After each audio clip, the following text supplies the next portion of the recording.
Today we are talking about ride-on scrubber cart maintenance. Okay, so here is sort of a generic representation of a scrubber cart. Some of the basic routine maintenance tasks that you'll need to perform on these. You'll want to check the water level inside the batteries.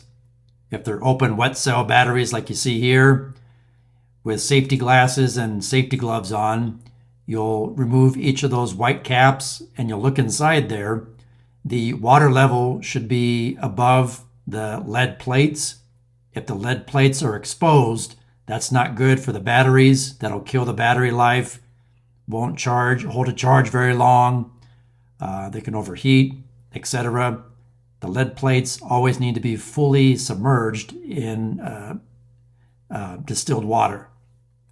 And usually you fill them just to about an inch below the top of the battery itself. You don't want to fill it all the way up because then water can bubble and boil out when you're charging the batteries, which you don't want. Next common item, you want to inspect your brushes, whether you have cylindrical brushes like you see in this picture, or you have the round brushes, whether you have a side brush, main brush, doesn't matter. Make sure you inspect them, replace them when they get worn out, remove any tangled debris from them. It's a good idea to rinse them off if they get caked with debris.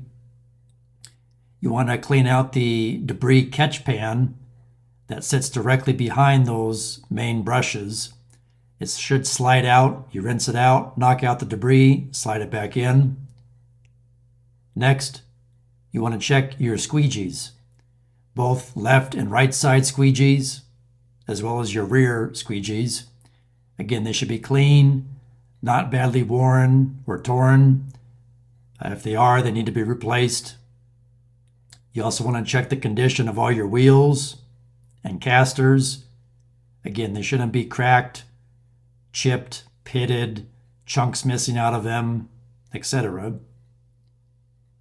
And you want to make sure that the vacuum filter is cleaned and or replaced as necessary.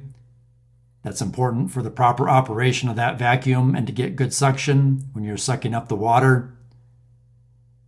You also want to make sure you clean the mesh screen down inside the bottom of your clean water solution tank. Sometimes there's a mesh screen at the bottom of the tank inside. Sometimes you'll have an inline screen somewhere on the scrubber cart that needs to be cleaned out and inspected.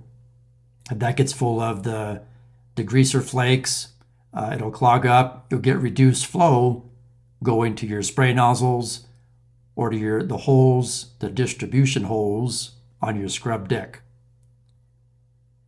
You also want to check the spray nozzles. So if they get clogged or plugged, you can have less water coming out or uneven water coming out. Might even need to replace the nozzles from time to time, again, depending on your specific machine. You also want to grease any grease fittings, like on the steering linkage. If you have a chain underneath for your steering, spray some chain lubricant on the chain. Spray a little bit of lubricant on any of the pivot points for the scrub deck frame or the rear squeegee frame if there's pivot points that need lubrication. Always check for broken or loose or frayed or damaged or burnt wire connections on your machine, especially your battery terminals. If you see white corrosion on your battery posts, you need to clean that off. And always refer to your owner's manual for your specific machine's maintenance schedule and repair parts. I hope this information helps you. Please like, share, subscribe, leave me a comment, and thanks for watching.